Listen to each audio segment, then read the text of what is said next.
이에 그들이 맹인이었던 사람을 두 번째 불러 이르되 너는 하나님께 영광을 돌리라. 우리는 이 사람이 죄인인 줄 아노라. 대답하되 그가 죄인인지 내가 알지 못하나 한 가지 아는 것은 내가 맹인으로 있다가 지금 보는 그것이니이다. 그들이 이르되 그 사람이 내게 무엇을 하였느냐? 어떻게 내 눈을 뜨게 하였느냐? 대답하되 내가 이미 일렀어도 듣지 아니하고 어찌하여 다시 듣고자 하나이까? 당신들도 그의 제자가 되려 하나이까? 그들이 욕하여 이르되 너는 그의 제자이나 우리는 모세의 제자라.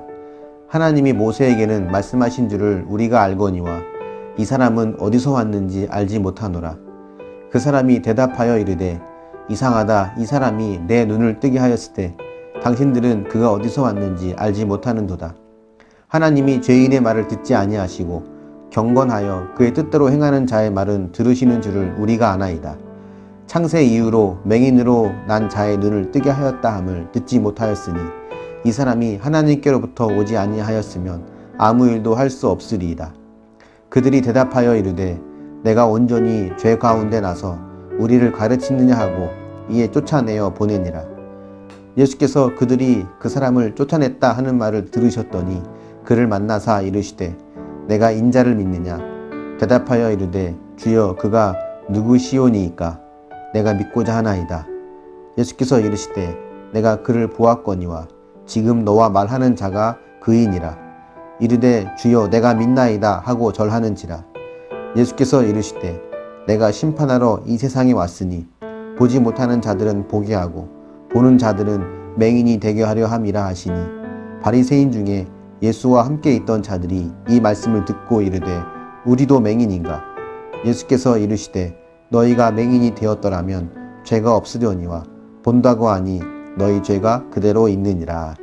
아멘. 오늘 본문에는 예수님을 통해 고침받은 시각장애인과 바리새인들 사이에서 벌어지는 논쟁이 나옵니다. 바리새인이면 율법도 잘 알고 또 공부도 나는 많이 한 사람일 텐데 이 시각장애인에게 논리적으로나 때론 확신으로나 이 바리새인들이 밀립니다. 그러니까 자신이 눈을 뜨게 되었다는 것, 또 창세 이후로 맹인의 눈을 뜨게 한 사람은 전혀 없었다는 것, 이걸 통해서 시각장애인은 자신의 눈을 고치신 이분은 하나님으로부터 온 사람이라고 하는 확신이 있었죠. 하지만 바리새인들은 태어날 때부터 죄를 안고 태어난 주제에 우리를 가르치려고 하느냐라고 하면서 이 사람을 무시하고 쫓아냅니다. 이렇게 듣고 싶은 말만 들으려고 하고 믿고 싶은 것만 믿으려고 하는 이런 모습들, 이게 바리새인의 모습이기도 한데요. 사실 이거는 우리들의 일반적인 모습이기도 합니다. 9장에 나오는 이 실로암 사건에서 던지는 질문은 이겁니다. 누가 진짜 맹인인가? 눈앞에서 예수님을 보고도 믿지 못하는 바리새인이 진짜 맹인일까요? 눈앞에 예수님을 볼 수 없었지만 그 예수님을 믿고 따르게 되는 이 사람이 맹인일까요? 요한복음의 중요한 주제 중에 하나는 하나님을 안다는 것에 대한 의미입니다. 그래서 9장에서 말하는 진짜 맹인은 예수님을 알지 못하는 바리새인들을 뜻하죠. 그런데 안타까운 점은요, 진짜 맹인임에도 불구하고 그들은 자신이 맹인이라는 것을 알지 못합니다. 우리는 모세의 제자다 이렇게 말을 하면서 자신들은 믿음이 좋은 것처럼 이야기를 하죠. 정말 제대로 된 모세의 제자라면 모세가 가리키는 예수님을 알아봤어야 합니다. 오히려 이 맹인이었던 사람, 이 사람의 고백을 들어보면 정말 누가 모세의 제자라는 말을 들을 자격이 있는지 우리가 보게 됩니다. 이 태어날 때부터 앞을 보지 못했던 이 사람이 예수님을 가리키면서 사용하는 호칭을 한번 보면 재미있는 것을 보게 됩니다. 11절에 보면 처음에는 사람이라는 표현을 씁니다. 17절에는 이 사람이라는 표현이 선지자라는 표현으로 바뀝니다. 그리고 33절에 가면 하나님으로부터 온 자 이렇게 말을 하죠. 그리고 36절에는 주라고 이야기합니다. 그러니까 육적인 맹인이었던 이 사람, 태어날 때부터 앞을 보지 못했던 이 사람은 점점점 그 눈이 뜨이면서 예수님을 주님이라고 고백을 하지만, 자기들은 모세의 제자라고 이야기하는 바리새인들은 여전히 하나님을 알지 못하고 예수님을 알지 못하는 진정한 맹인이 됩니다. 우리 모두는 사실 영적으로 진짜 맹인입니다. 주님은 맹인된 우리의 눈을 뜨게 하시고 막힌 귀와 입을 열어주셨죠. 그런데 주님을 통해 내 눈과 귀와 입이 열리기 위해서 필요한 것은 뭐냐면, 내가 맹인이라고 하는 것에 대한 겸손한 마음입니다. 그걸 인정할 수 있는 겸손함이 필요합니다. 41절에 보면 이렇게 되어 있어요. 예수께서 이르시되 너희가 맹인이 되었더라면 죄가 없으려니와 본다고 하니 너희 죄가 그대로 있느니라. 우리가 용서받고 구원받는 길은 내가 맹인임을 인정하는 겁니다. 산상수훈에서는 이러한 자를 심령이 가난한 자라고 합니다. 그런 자들이 천국을 소유할 수 있는 거죠. 하지만 자신이 모세의 제자라고 하는 이 바리새인들처럼 자신은 늘 옳고 의롭다고 생각한다면, 또 그런 마음으로 자신이 맹인이라는 것을 인정하지 않는다면, 그런 자에게는 구원과 회복이 불가능한 일이 됩니다. 여러분, 큐티하면서 자주 듣는 말이 뭡니까? 자기 죄를 보라는 거잖아요. 자기 죄를 보라고 하는 이 말, 사실 듣기 좋은 말은 아닙니다. 누가 저보고 자기 죄를 보라고 하면 저도 살짝 기분이 언짢습니다. 근데 주님은 이렇게 자기 죄를 보는 이 마음을 기뻐하세요.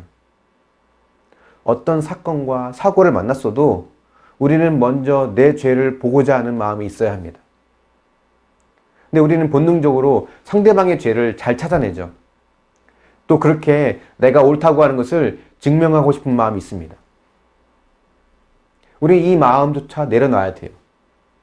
나를 힘들게 하는 사람, 그들을 탓하기 전에 그의 또 다른 아픔을 보지 못하고 또 애써 외면했던 나야말로 진짜 맹인이구나 라는 것을 인정할 수 있는 그런 겸손함이 있을 때 하나님의 회복을 또 경험하게 됩니다. 이 말은 무조건 내 책임이야 이걸 말하는 게 아닙니다.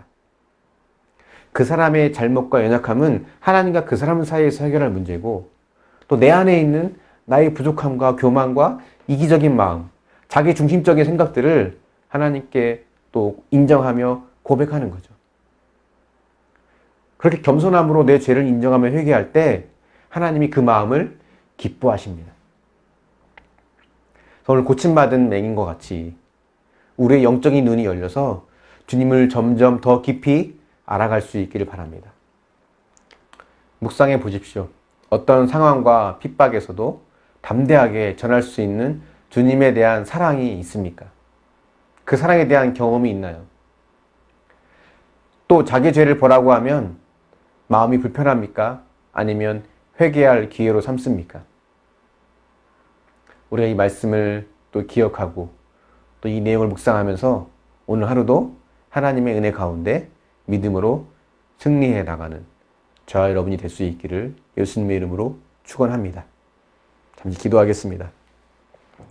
사랑의 하나님, 이 맹인이었던 사람이 주님을 만나고 그가 경험한 주님을 담대하게 증거했던 것처럼 우리 역시도 주님의 은혜를 또 경험하고 그 사랑을 어떤 상황에서도 담대하게 전할 수 있는 사람이 되어지길 원합니다.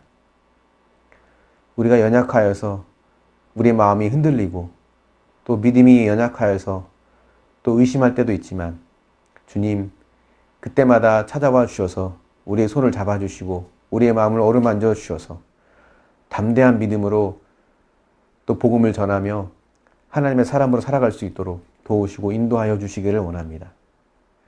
모세의 제자라고 생각하며 스스로를 의롭게 여겼던 바리새인들의 모습이 또한 나의 모습은 아닌지 돌아보길 원합니다. 늘 다른 사람들의 죄를 찾아내며 내가 더 의롭다고 하는 것을 나타내려 했던 우리의 교만함을 용서하여 주시고 언제나 어떤 사건 속에서도 먼저 나의 죄를 보고자 하는 마음으로 겸손하게 주님께 나아갈 수 있도록 인도하여 주시옵소서. 나야말로 진정한 맹인임을 고백하며 주님의 은혜가 아니고서는 하루도 살아갈 수 없음을 고백하는 겸손한 마음이 있게 하여 주시고 산상순의 말씀처럼 이런 심령이 가난한 자의 마음으로 살아가게 하여 주셔서 날마다 천국을 누릴 수 있도록 도우시고 인도하여 주시옵소서. 감사드리며 예수님의 이름으로 기도합니다. 아멘.